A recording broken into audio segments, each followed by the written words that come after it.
Oh, wait, you're listening? Okay. All right. Okay. All right. You're listening to Radiolab. Radiolab. From WNYC. See? Yeah.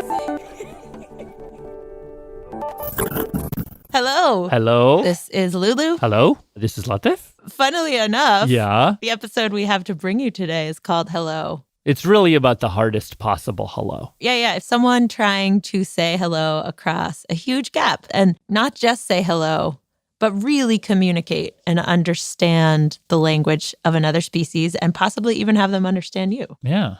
We originally aired this in 2014. It was co-reported by producer extraordinaire Lynn Levy and a dolphin. But actually kind of. But mostly Lynn. She really did most of the work. Yeah. Okay, let's say no more for now, except enjoy. And also, if you are listening with children, there are some uncomfortable moments in this story that may not be suitable for younger listeners. Parents. maybe slow fade it down right now. Right. Listen to it by yourself, vet it. Probably not the best one for kids. Okay. Yeah. We hope you enjoy. I love your dolphin noise. Thank you very much. Hello, this is Lynn. Someone on the other side of this? Hey, Lynn. So a couple months ago, our producer Lynn Levy did an interview with this woman. Yeah, her name is Margaret Lovett. Yes. And this was Margaret's first time doing a radio interview. That magic voice. This is so fun. But this was definitely not her first time talking into a microphone. 1, 2, 3, 4. This is the yellow mic.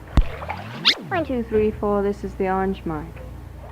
Almost exactly 50 years ago. The following recording was made on November 19, 1964, at 2300 hours. Margaret was at the center of this amazing, weird experiment. Yeah. Who were you at that time? What were you like? Well, I've always had a bit of, if everybody's going left, I'll go right. She tried college for a while. Tulane University for a year. But she dropped out. And I was, 20 or 19 or something at that point.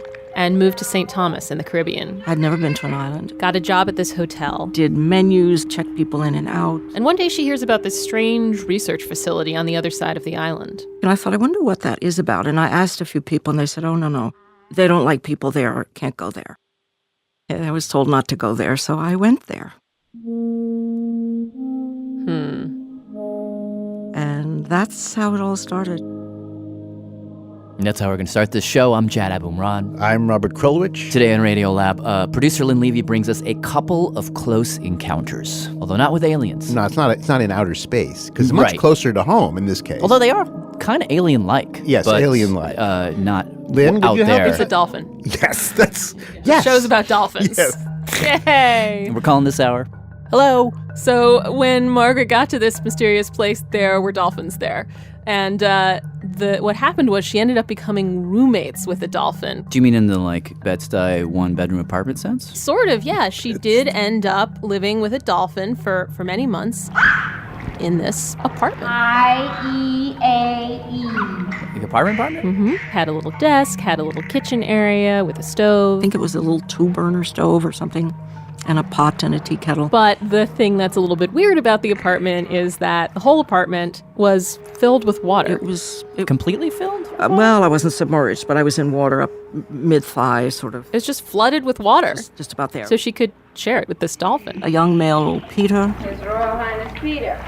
Peter was a 10-foot-long bottlenose dolphin, young adolescent male, and he lived there with Margaret, and he would, he could swim under the desk, and there was a balcony, he could swim out onto the balcony. And the balcony was flooded too? The balcony was also flooded, yeah, it's really cool. And what was the idea? To try and study a dolphin? To study the dolphin, first of all, and take a lot of notes. Extensive notes. Did you have waterproof paper? No, I had a typewriter on this board hanging from the ceiling. They also had microphones everywhere. And specifically, the task she was given A-E-I-O. was to teach Peter to speak English. A-E-I-O. And she was supposed to teach the dolphin English? Yep. Really? Well, this was John Lilly's project. just for some context, you know how people get all like a little bit crazy these days about dolphins? They have like, you know, shirts with dolphins and necklaces with dolphins, and everybody has like dolphin hairbands, dolphin blacklight posters, right? So this all kind of sort of comes from this guy, John Lilly, who was a scientist, a researcher, starting in the 40s. A total right stuff physics major kind of guy out of Caltech. Man's man, according to Graham Burnett. I'm a historian of science. But then, according to Graham, John Lilly has this epiphany. During the Second World War. At the time, people just weren't thinking that much about dolphins in general. Like, there was not this idea that they were sort of extraordinary beings. They were just like big, dumb fish. You know, they were shot for sport. So John Lilly is doing this research about brain mapping, and he ends up working with dolphins. And the story that he's told goes that he was experimenting on these dolphins, and as he's working with them, you know, kind of like shoving things into their brains, they make noises, as would anyone. And when he listens back to the noises, which he's recorded, it sounds to him like the dolphins are trying to speak to him, to say something to him not in a dolphin-y way, but in a human way, like trying to speak English to him. Really? Yeah. What did he say the dolphin was trying to say to him? I don't think that we know that, but it sounded to him enough like human speech that he thought, like, something's going on here. This is important. According to Graham, he said later that it made him realize, like, we're not the only intelligent organisms out there. Like, we have company. That maybe humans are what happens when high intelligence evolves in an animal that also has hands. And dolphins are what happens when comparably, if not still more extravagant intelligence evolves in an animal without hands. What do hands get you? Well, hands basically get you an appetite for punching people in the head. It makes us tool users, but the distance between, the hammer that you use to knock open your coconut and the hammer that you use to knock open the head of that other Cro-Magnon you were never that keen on is, in fact, zilch. There's no difference at all. And by the time we got to the 60s with, like peace and love. It was exciting to think the dolphins and the whales have these huge brains, but they're not after anything. They're not doing anything with it. They're not trying to hurt anybody. They're not building cities. They're just like being, man. And keep in mind, this is on the verge of the Vietnam War, where you have all this anxiety about what have they done to the earth? Overpopulation, environmental destruction. What have they done to our fair sister? So very quickly, the dolphins become like this vision of how we might ourselves be so different than we'd come to feel we were, tragically. Does that make sense? So John Lilly was one of the first people to get swept up in all this. He quits his government job, moves to the Caribbean, and sets up this lab. John Lilly's Communication Research Institute. To try to talk to dolphins, which is where Margaret ended up. And my feeling was this, that everybody was talking about how bright they were and how smart they were, and it was dolphins, dolphins, dolphins, and then it was the hot topic. And yet every day, everybody at that building would get in their car and go home. Yeah. And I thought, what is that? So she volunteered to stay. Yeah. Her bed was on this kind of wooden platform in the middle of the apartment. I was maybe 2.5, 3 inches above the water. And Peter was right there. And Peter could flip me a little water and wake me up at any point. And that was the whole point of it. I mean, this wasn't just sleep all night and then, work in the day and then sleep again all night and then do some work in the day. I might as well go home. Yeah. So I eventually, I didn't really shave my head, but I buzzed it, whatever it's called now, really close. Because the hair getting wet thing in the middle of the night was very annoying. Yeah, of course. So I just got rid of the hair, and that was helpful. And then when Peter would come and squirt some water or want to play or throw something at me, then I could just roll off this elevator into the water and be with him and do whatever. She says he was fascinated by the things she brought with her. A piece of cloth, a tea bag. Tea bag was a fascinating thing. I drink tea, and the tea bag would fall into the water.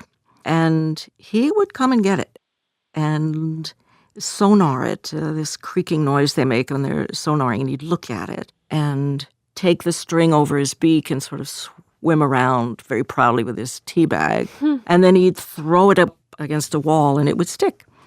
And then he'd squirt water on it and it would come back down into the water. And he would play with his tea bag. Eventually, of course, he would bite it. He has very sharp teeth. Yeah. And it would break. And that was a very exciting thing when the tea bag finally broke open. It had babies, as it were. Zillions of tea leaves floating around. And he was so out of them all and wanted to count every single one of them. And what did you think you would find out? I didn't know. I was not coming at this from a science point of view. That's not what I was bringing to the table. Yeah. I had no idea. I was programmed by John to work on the speech. A-E-I-O. He had sort of declared that they could probably speak. A-E-I-O. Look, when you're trying to have a conversation with someone, Peter, listen. One person speaks, and the other one listens. And then you speak, and I listen. And people sort of normally do that back and forth. When you start with a dolphin making airborne sounds, once they get the idea, there's a lot of screaming that goes on. They're very show-offy, and they want to override you.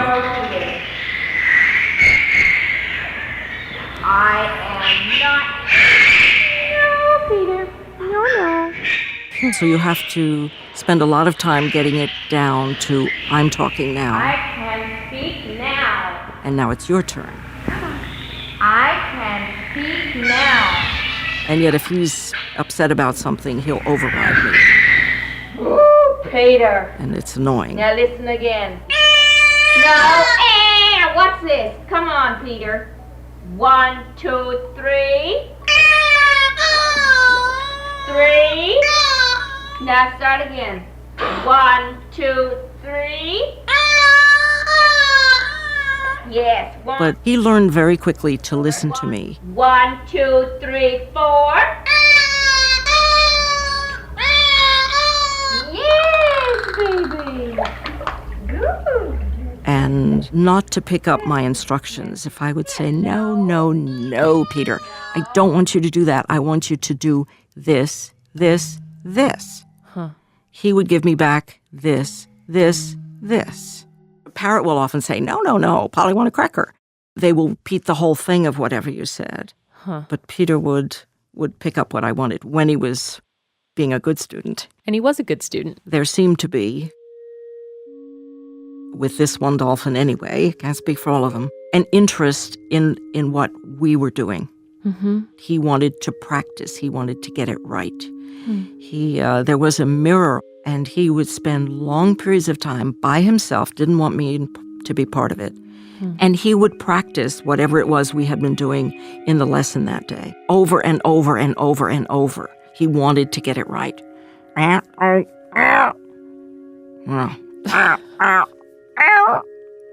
it's not right. And he would work at that. For no reason. He's not getting fish. I'm not interacting with him and nothing. He just wants it right. Like doing homework. Like homework, exactly.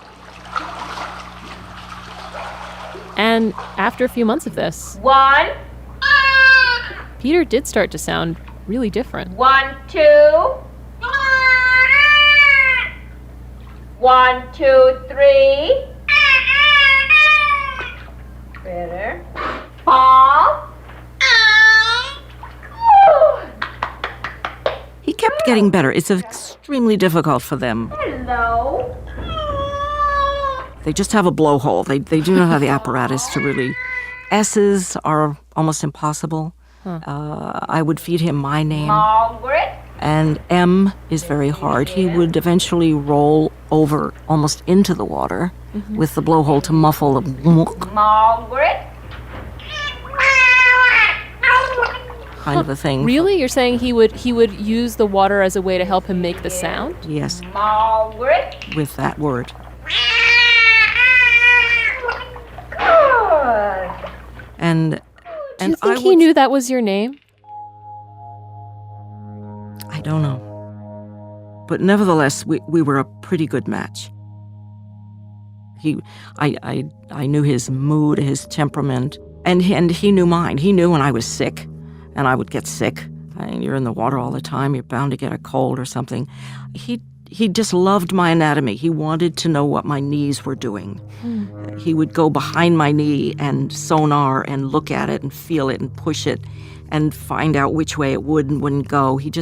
And I gave him the time, because I wasn't going home, to look at my knee, to look at my feet. He was enormously interested, oddly enough, in the space between my fingers. Really? Not the fingers so much, but he would, his beak could just barely fit there, but he wanted to put in between each finger and see what that was all about. The same with the toes. He didn't have any spaces anywhere. He had solid flippers, but no space in between them. Do you think he was so interested in your fingers and toes because he didn't have any? Yes, I do. Margaret and Peter ended up spending about 9 months living together. But towards the end, things kind of started to unravel. First of all, there weren't really results from this experiment. They never were able to publish any scientific papers. And there were other problems. Lilly got very involved in drugs, especially LSD. He did bring it down. He did give LSD. He says he did. I believe him to 2 of the dolphins. I would not let him give LSD to Peter. I wouldn't allow that.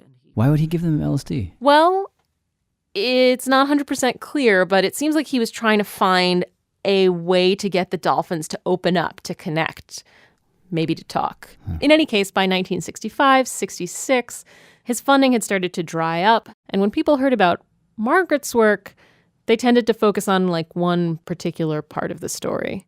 You don't have to answer, but a lot has been made of your sort of sexually engaging with Peter. And I just want to ask, because you don't seem like a shrinking violet, I just want to ask, is there anything you want to say about that? What would I like to say about that? I think the sensational side of it is... Here's what Margaret told me. Peter was a young dolphin. He was horny, and he would hump her leg a lot, kind of like a dog might do, which was getting in the way of their work. So eventually I just said, the heck with it.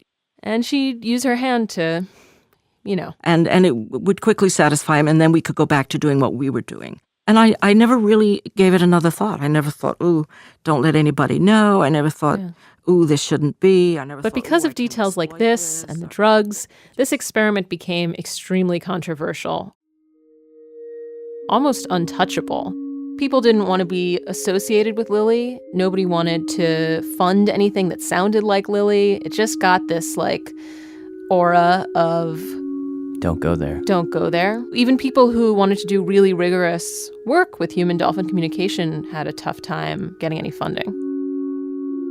And that lasted for a long time.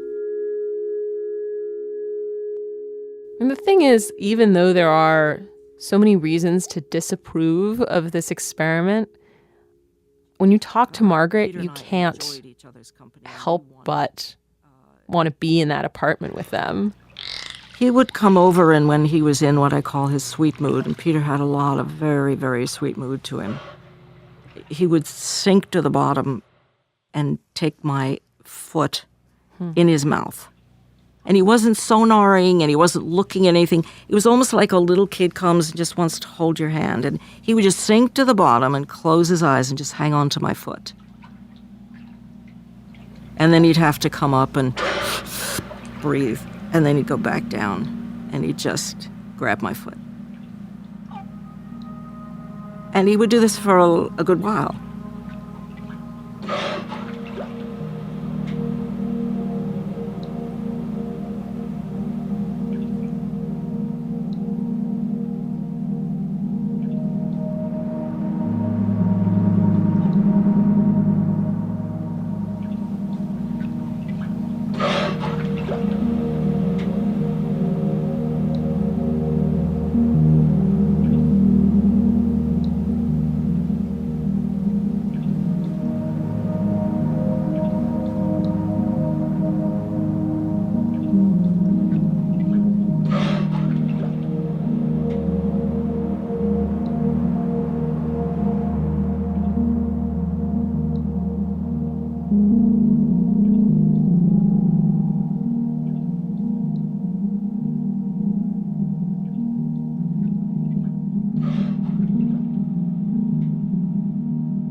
We'll be back in a moment with another encounter.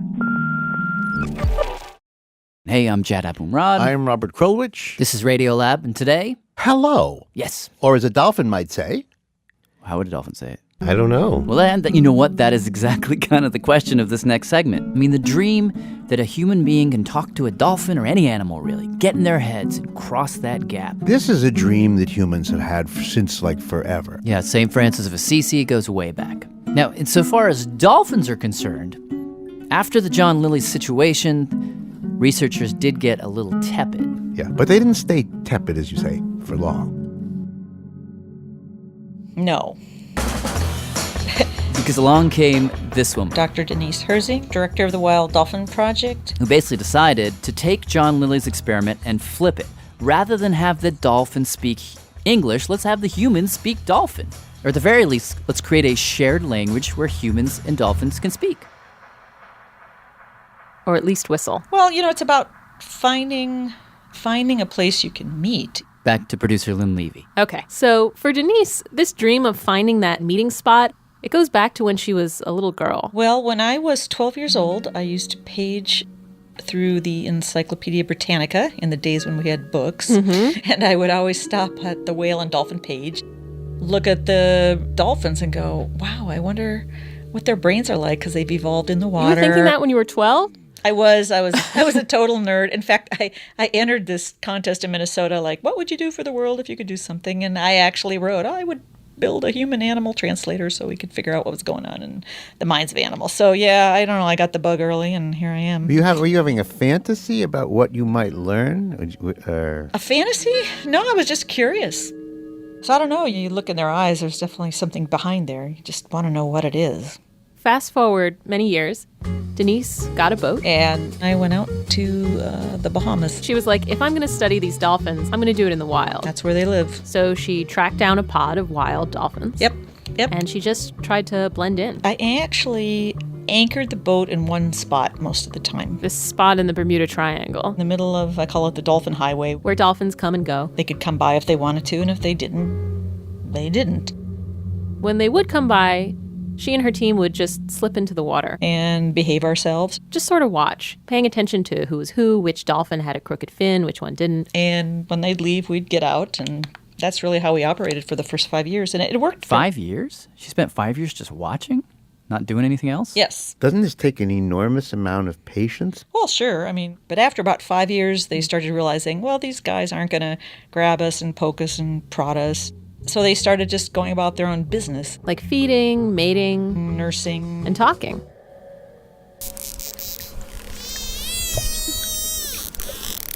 Or at least making a lot of noises, which she and her team would record. Wow, that's all dolphin squeaky? All dolphin they make all these, like that. That's there's a clicking, kind of queaking sound that they make. Ooh. It sounds like a zipper. Zipper, yeah. Yeah, they make whistles that are more kind of distinct, and then they make sounds that are longer and weirder. And do you have any sense that each of these sounds means something different?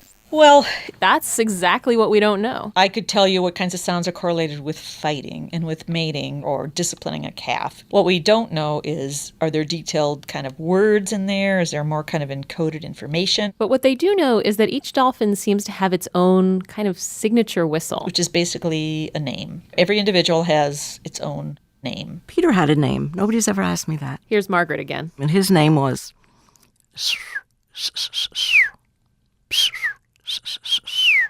Really? It was almost saying Peter here. Right. So I can call you, Lynn, by your whistle, and you, Robert, by your whistle. So I could be a dolphin going, Lynn. Exactly. Do they do that? They do.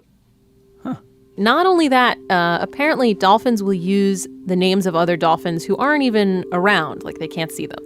Like they'll talk about each other behind their backs? Yes, maybe. Wow, that means that they're using representations of things which aren't in front of them, which is sort of like the beginning of language. If that's what they're doing, and we don't know, but if that's what they're doing, then yeah, that's kind of like the edge of language. So, it gives us hope that there's probably more information going on there than we know. And now, finally, she has that device. Which device again? The magical, human-animal translator device that she was dreaming of writing about when she was 12. She has this box that can generate dolphin noises, and it can recognize dolphin noises. And if it works the way that, that she's dreaming it'll work, it could be the first, real two-way back-and-forth conversation between a human and a wild animal. So we're looking forward to this summer and getting out and getting more data and really exercising the boxes and see what happens. Good, we're ready. So I begged my way aboard. Everybody good? Seasick pills and tummies? We left on July 8th from Florida and headed for the Bahamas to see this pod that she's been following kind of forever. Almost 30 years now. Boat is called the RV Stenella. Stenella is the scientific name for this particular type of dolphin, the spotted dolphin. Have you seen a spotted dolphin? I've never seen one in person. What is this boat like? It's not a tiny boat, but it's not a big boat. And it was just absolutely full of humans. And who are your humans?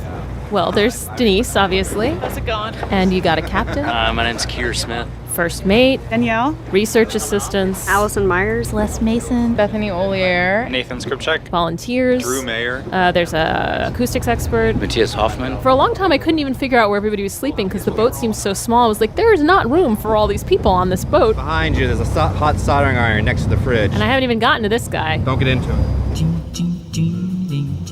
His name is Thad Starner. So you didn't have, any dolphin experience before this, right? Oh, hell no. He's one of the guys who invented Google Glass. I became a computer programmer so I'd never have to leave air conditioning, right? And I'm out here in what is this, 100-degree weather. To do what? So his job on the boat is to, he's in charge of these boxes. Those boxes probably cost us $100K at this point. We're looking for funding. Looking for funding. So he's the tech whiz. When he came down to visit my lab, I was telling him about the two-way work and the difficulty with underwater stuff, and he said, I build wearable computers. I said, can you build me an underwater wearable computer? Sure, that shouldn't be hard. 4 years later. What does this machine look like that you... It looks like a toaster, like one of those fancy chrome toasters, except you wear it on your chest. Are they silvery, in fact? They are silvery. They have a bunch of sort of knobs and buttons and speakers on them. It's got pre-programmed whistles in it. I can punch a key and it projects whistle A, here whistle B, here whistle C. She's programmed in signature whistles of some of the dolphins. Rat, Hallet, Bijou. And we made signature whistles for ourselves. Oh. She can call their names and they can call her names. That's what she's saying? That is the idea, yeah. And if they do call her name, this name that she's made for herself, then the box should be able to recognize it and can tell her that she's been called by name. It'll actually say into her ear in English, Denise. Huh. This is real-time, I call it real-time sound recognition, but it's real-time whistle recognition underwater. Well, how does, if she's made up this name for herself, how is it that they're going to know that that's her name? Well, the idea is that they're learning. So she gets into the water over and over and she says, the equivalent of, hi, I'm Denise. Hi, I'm Denise. Over and over and over. And they learn it. They develop this. Like maybe they'll just start to use it and call her. Yeah. So you hope they call you. I'd be really sad if they didn't call my name, but... But I guess at the very least, she could call their names and see how they react. Right. Well, see, that would be a eureka moment, I think, if you hit the Lolita button and Lolita suddenly turned and looked right at you with a shock of, exactly. What the heck? Wow, that human called me by my signature whistle. Whoa. Has that happened yet? It hasn't happened yet. And this is something I just did not appreciate. For a while I was on this boat, I was like, why is this so hard? This seems like it should be, these people are so smart, this should be easy, but they're just constantly being defeated by the ocean, basically, which the ocean is a worthy foe, but it's the first year. First year was a complete disaster, trying to get the hardware to work. What happened the first year? Everything broke. It was leak city. Basically, the boxes just kept shutting down as soon as they would get in the water. That's not good. It's not good. That's sort of not what you want. No. And last year... We had the boxes working, but then we couldn't find the dolphins. The dolphins just disappeared. Where did they go? They went 100 miles away to another location. They don't know why. I kept up with my side of the deal, Denise. Your dolphins stood you up. Gee. And one of the reasons I was on the boat is it felt like everybody was thinking, like, this is it. This is the year. We're going to go out there, we're going to find some dolphins, and we're going to make some history. You ready? Ready. Excited.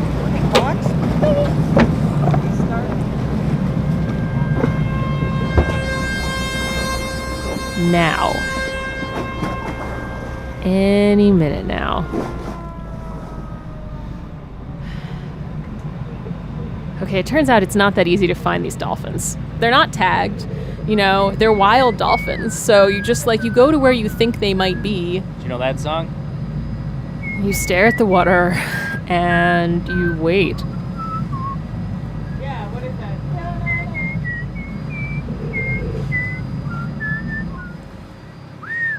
For the first 3 days, pretty much, we were just driving around.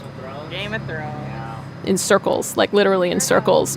I feel like I had like a 5-hour conversation about Game of Thrones. I've never even seen an episode of Game of Thrones. Any dolphins anywhere? Oh, right.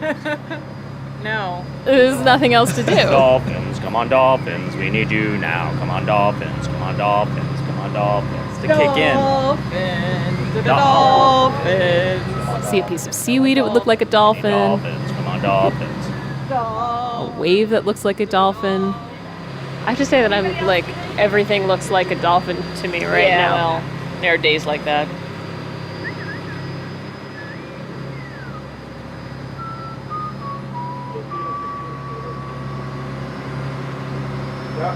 Dolphins. Oh yeah, they are right there. All of a sudden, out on the water, we see 1 fin, 2 fins, 3 fins, 4, 5, 6, 7, 8, 9. Oh, there's so many of them, and they're so cool. As we're all standing there watching them, Denise turns to me and she goes, You want to go in? I don't know. Do you recommend it? And I was not prepared for her to say that. And also I was holding recording equipment and everything. And so I ended up just having to go in in my clothes. I just Really? wearing my shorts and a bra. And I all modesty aside, thrown aside. They were like, you can go in. And I was like, okay, go on. Jesus Christ. Here I go. Other species.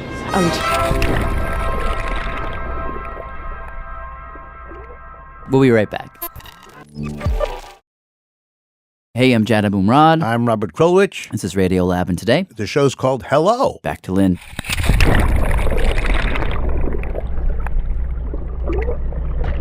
I mean, it's a total sensory shift. The temperature changes, everything goes quiet. It almost feels like this classic through the looking glass moment where you go through the looking glass and everybody's walking on the ceiling. Huh. And I jumped in and there were 2 pretty big dolphins coming right at me. Maybe 2 feet from my head, and staring at me. And I was like, I don't know what I know. What did you do? I stayed very still. I pretty much froze. Now, how far were they from you? 2 feet. Oh my God. Yeah. Dolphins are not small, and they were looking at me in a way that was like, we see you. And also they make these sort of clicking, sonar-y sounds, which are Do you think they were talking to you or just talking about you? Well, no, what I think they were doing is sonaring me, sort of looking at me with sound. I mean, my head was vibrating. I mean, They can see not just body shape, they can see your bones. Oh. They can see into you. You really feel looked at. Wow. It was heart-stopping. That was unbelievable. I was waiting. Oh, that was so cool. At that point, I was like, the trip could end now, and I go home happy. And everybody was like, calm down. Those weren't even the right dolphins. What do you mean? Well, those were bottlenose dolphins. Denise studies spotteds. Oh. But the next day... All right, onward for spotteds. Spotteds or bust. We set out again. Go for a few hours. Bethany does this dolphin dance. Leaping, energetic, spotteds. And... Got some. Yeah!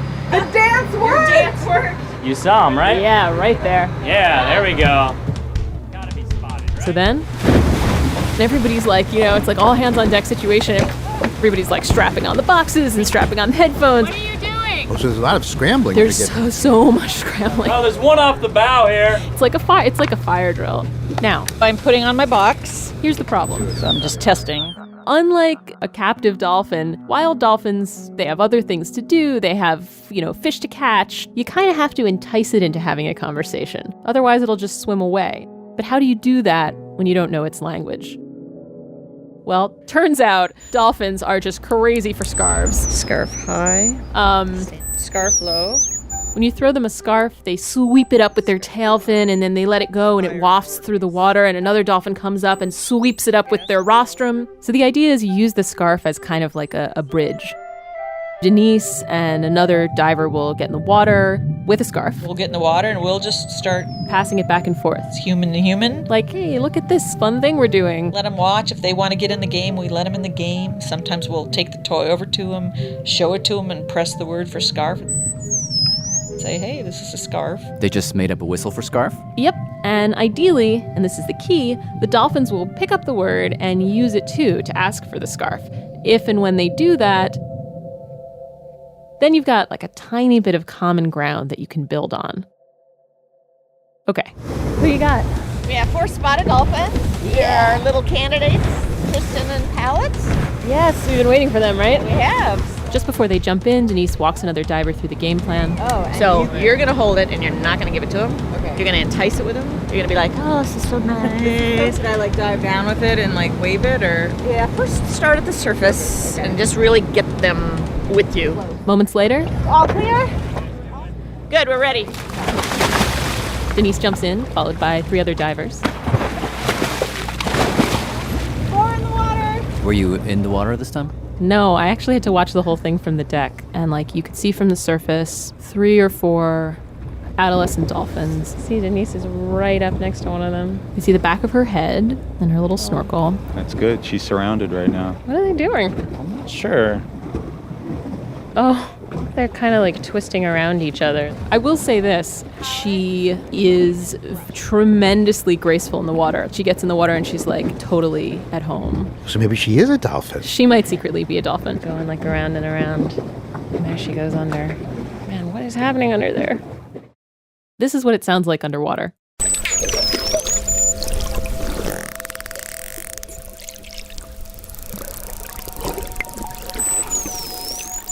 This is the actual sound from the scarf dance? They record everything that goes on under there. Wow.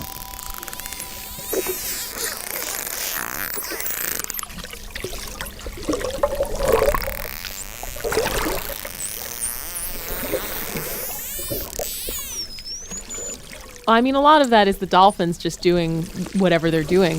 But some of it is Denise with the box making this scarf whistle over and over. Scarf. You want the scarf? Yeah? Scarf? Because she's trying to get the dolphin to say the word, right? Yeah. Eventually, she and the dolphins surface and... Got the scarf right here. He's got the scarf. One of the dolphins is holding the scarf. Hey. It's like this flash of red. Yep. And then they all go back under.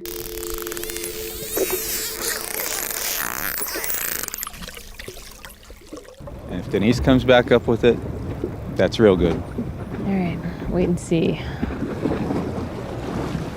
After about a minute, she surfaces. I think Denise has it now. Got it. She dives one more time.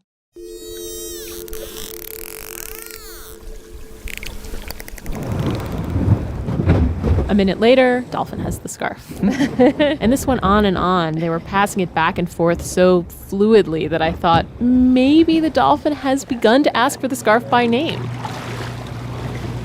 Eventually, Denise gets... Gravity sucks. hauled back up onto the boat. And we all just sort of gather around like, well? Yeah, the two juveniles picked up the scarf right away, and we played some signature whistles, and played some scarf whistles, and then some sargassum came floating by. Piece of seaweed. Showed them that, and played the sargassum whistle. You think you got any mimics? Nothing that triggered the system, but, we'll see what it looks like. Whew. It's exhausting. Wait, she didn't get anything? Well, nothing the box recognized as a match. Nothing that indicated the dolphin, learned a word. Oh. It sounded like they were right there.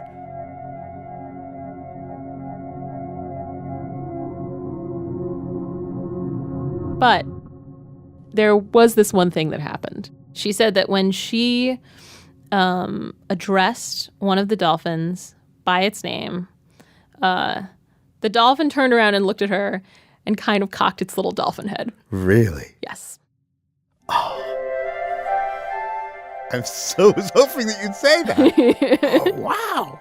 Also, there was this moment where Thad and Celeste were looking at the data later. Who is that? And they saw that right after Denise made her signature whistle, Is that somebody responding with their signature whistle? another dolphin made its signature whistle. Sweet. Whoa. That's pretty cool. You mean like she said hi and it said hi back? Yeah. That's amazing. Well, maybe. The thing is, dolphins make their signature whistles all the time. Huh. So it could be nothing. Or it could be this moment. She's a very rigorous scientist. She wants that to happen another 30 times before even starting to take it seriously. But still, it does make you think about the possibilities. What do you want to ask? I don't know. I want to ask everything, so... Like what? Well, I'd like to know what their lives are like when we're not around. How do you spend your day, Do they think about things? Do they think about the future? Do they think about the past? We know they have long-term memories, Do they remember their calves from 10 years ago? Do they think about death? Yeah, they certainly see it. It'd be anything you'd ask your friends, right?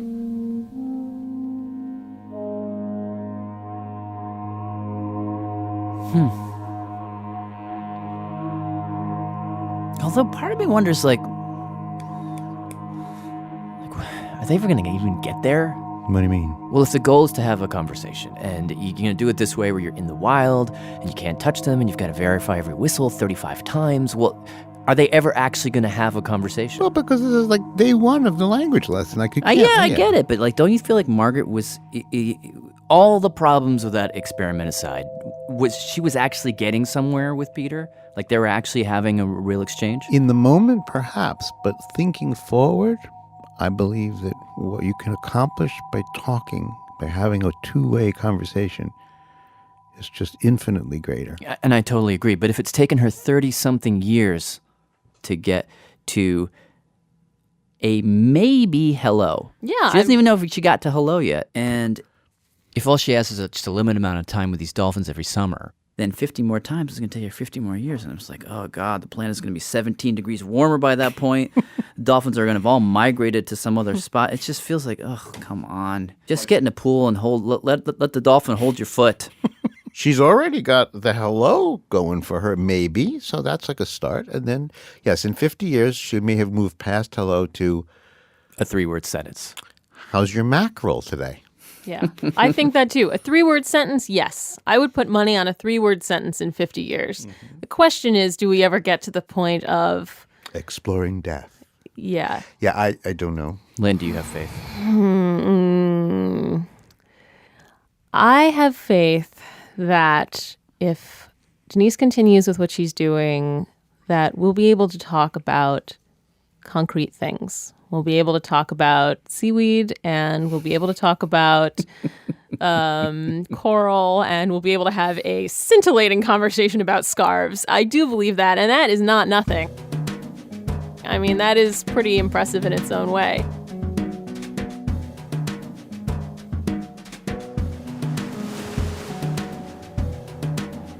Big thanks this hour to our producer, Lynn Levy. I'm Jad Abumrad. I'm Robert Krulwich. Thank you guys for listening.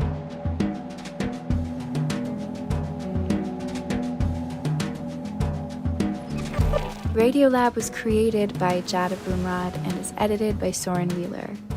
Lulu Miller and Latif Nasser are our co-hosts.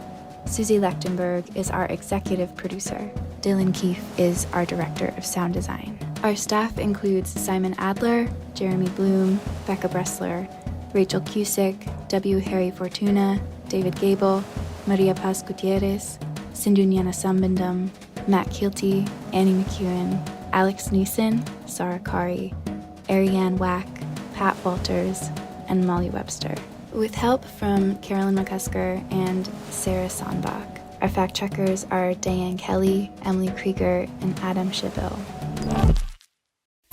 This is Amanda Darby, calling from Rockville, Maryland. Radiolab is supported in part by the Alfred P. Sloan Foundation, enhancing public understanding of science and technology in the modern world. More information about Sloan at www.sloan.org.